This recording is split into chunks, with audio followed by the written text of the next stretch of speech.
నమస్తే గ్రామసీమ news channel కి స్వాగతం। ఈ రోజు ముఖ్యాంశాలు చూద్దాం।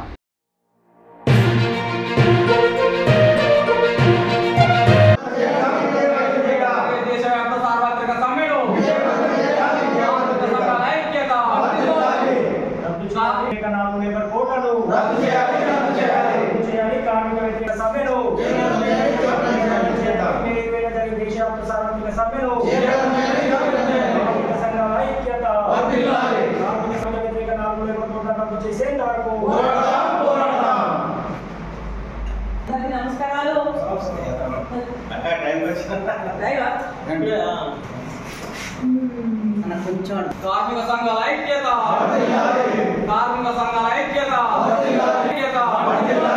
మే 20న జరిగే సార్వత్రిక సమ్మెను, జరిగే దేశవ్యాప్త సార్వత్రిక సమ్మెను కార్మిక సంఘాల ఐక్యత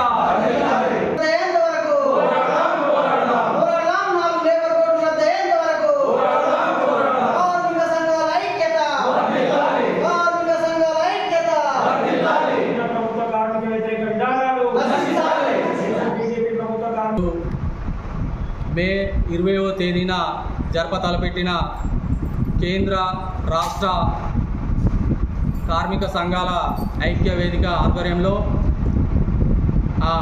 దేశవ్యాప్త సార్వత్రిక సమ్మె గురించి ఈరోజు రాజన్న సిరిసిల్ల జిల్లాలో అఖిలపక్ష సమావేశాన్ని నిర్వహించడం జరిగింది। కేంద్రంలో బీజేపీ ప్రభుత్వం అధికారంలోకి వచ్చిన తర్వాత కొట్లాడి సాధించుకున్న 44 చట్టాలను బ్రిటిష్ హయాంలో స్వాతంత్రం రాకముందు కూడా అనేక కార్మిక చట్టాలను సాధించుకోవడం జరిగింది। అవి కాగితంలో పెద్ద పుల్లాగా ఉన్నాయి కానీ కార్మికులకు ఏమాత్రం ఉపయోగపడలేవు।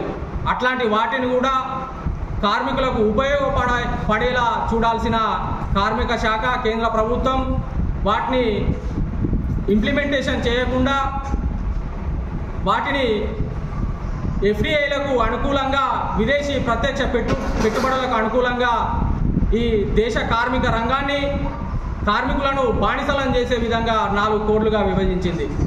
మరి రైతులకు కావచ్చు, జస్టిస్ స్వామినాథన్ కమిషన్ చెప్పినట్టు పెట్టుబడిలో 50% అదనంగా చేర్చి వాళ్లకు మద్దతు ధర ఇవ్వాలని, మరి అనేక సంక్షేమాలు చేస్తున్నామని చెప్పి నూతన కల్లాల ఏర్పాటుకు నిధులు సమకూరుతున్నప్పటికీ వాటిని ఏర్పాటు చేయకుండా, మద్దతు ధర ఇవ్వకుండా రైతు ఎక్కడ పడితే అక్కడ పంటను అమ్ముకోవచ్చు అని చెప్తా ఉన్నారు। కానీ వాటికి మద్దతు ధర కానీ రైతులకు కొనుగోలు చేసే వ్యాపారులు కానీ ఎఫ్సిఐలు కానీ వాటిని ఏర్పాటు చేయకుండా కేంద్ర ప్రభుత్వం తాత్సారం చేస్తూ ఉంది। దానిపైన నిరసన తెలపాల్సిన అవసరం ఉంది। అలాగే అంగన్వాడీలు కావచ్చు, దాదాపు 50 సంవత్సరాలుగా వాళ్ళు సేవలు అందిస్తున్నప్పటికీ ఆరోగ్య భారతవాణిలో బాలలకు బాలింతలకు అనేక సేవలు చేస్తూ ఉన్నారు కేంద్ర రాష్ట్ర ప్రభుత్వాల్లో।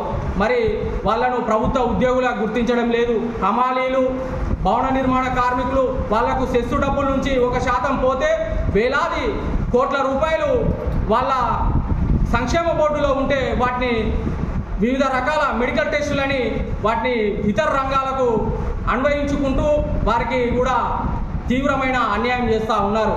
ఇట్లాంటి పోరాటాలు ప్రజా వ్యతిరేక విధానాలు చేస్తున్నప్పుడు ఐక్యంగా పోరాడాల్సిన అవసరం ఉంది। దానికోసం అన్ని కార్మిక సంఘాలు కార్మికులకు పిలుపునిస్తూ మే 20న జరిగే దేశవ్యాప్త సార్వత్రిక సమ్మెను విజయవంతం చేయాలని ఈ సందర్భంగా ప్రజలకు కార్మిక వర్గానికి పిలుపునివ్వడం జరిగినది। బీజేపీ ప్రభుత్వం తీసుకొచ్చినటువంటి 4 కార్మిక వ్యతిరేక లేబర్ కోడ్లను రద్దు చేయాలని, కార్మిక ప్రజా వ్యతిరేక విధానాలను మానుకోవాలని దేశంలోని అన్ని కార్మిక సంఘాలు ఫెడరేషన్ల ఆధ్వర్యంలో మే 20న తలపెట్టినటువంటి దేశవ్యాప్త సార్వత్రిక సమ్మెను విజయవంతం చేయడంలో భాగంగా ఈరోజు రాజన్న సిరిసిల్ల జిల్లాలోని అన్ని కార్మిక సంఘాల ఆధ్వర్యంలో సమ్మె సన్నాహక సమావేశాన్ని ఏఐటీసీ కార్మిక భవన్లో నిర్వహించుకోవడం జరిగింది। మరి ప్రధానంగా చూసుకున్నట్లయితే కేంద్రంలో 3వసారి అధికారంలోకి వచ్చినటువంటి బీజేపీ ప్రభుత్వము కార్మిక వర్గం పోరాడి సాధించుకున్నటువంటి 29 కార్మిక చట్టాలను మరి 4 లేబర్ కోడ్గా తీసుకొచ్చి పెట్టుబడిదారులకు కార్పొరేట్లకు కట్టుబానిసలు చేసే విధంగా కార్మిక వర్గానికి నష్టం చేసే విధంగా మరి విధానాలను అవలంబిస్తూ ఉంది. కాబట్టి మరి లేబర్ కోడ్స్ అట్లా అమలైతే కార్మికులు పోరాడి సాధించుకున్నటువంటి 8 గంటల పని విధానం రద్దు కావడమే కాకుండా సమ్మె చేసే హక్కు చట్టం కావచ్చు, సంఘం పెట్టుకునే హక్కు, కనీస వేతనాలు అడిగే చట్టాలు ఇవన్నీ కూడా మరి కార్మిక వర్గం కోల్పోతారు. కాబట్టి ఇక్కడ కార్మిక వర్గం పట్ల కేంద్ర బీజేపీ ప్రభుత్వం అనుసరిస్తున్నటువంటి విధానం మీద మరి దేశవ్యాప్తంగా కార్మిక వర్గాన్ని ఐక్యం చేసి పోరాటం చేయడంలో భాగంగా ఈ దేశవ్యాప్త సమ్మెను నిర్వహించడం జరుగుతూ ఉంది. కాబట్టి మరి రాజన్న సిరిసిల్ల జిల్లాలో ఈ సమ్మెకు సంబంధించినటువంటి ఏప్రిల్ 25వ తేదీన సమ్మె సన్నాహక సదస్సు కూడా చేపట్టడం జరుగుతుంది. మన రాజన్న సిరిసిల్ల జిల్లాలంటే కార్మిక క్షేత్రము. ఇక్కడ లక్షలాది మంది, దాదాపు 2 లక్షల మంది కార్మికులు వివిధ రంగాల్లో పనిచేస్తూ ఉన్నారు. మరి కార్మికులు తమ సమస్యలపైన, హక్కుల మీద నిరంతరం పోరాటం చేస్తున్నటువంటి పరిస్థితి ఉంది ప్రభుత్వాల మీద. ఇక్కడ చట్టాలు కనుక లేబర్ కోడ్స్ ఇట్లా అమలైతే కార్మిక వర్గానికి తీరం నష్టం జరుగుతుంది. కాబట్టి జిల్లాలోని అన్ని రంగాల కార్మికులు కూడా ఈ మే 20న జరిగేటువంటి దేశవ్యాప్త సార్వత్రిక సమ్మెలో పూర్తి స్థాయిలో పాల్గొని విజయవంతం చేయాలి. కేంద్ర బీజేపీ ప్రభుత్వం మన హక్కుల మీద కొనసాగిస్తున్నటువంటి దాడికి వ్యతిరేకంగా జరిగే సమ్మెలో పాల్గొని ఈ సమ్మెను మనం అందరం విజయవంతం చేయాల్సినటువంటి బాధ్యత ప్రతి ఒక్క కార్మికుల మీద ఉందని చెప్పి తెలియజేస్తూ మరి కార్మిక వర్గానికి మే 20 దేశవ్యాప్త సమ్మె విజయవంతం చేయాలని మరొకసారి అన్ని కార్మిక సంఘాల తరఫున కూడా పిలుపునివ్వడం జరుగుతుంది.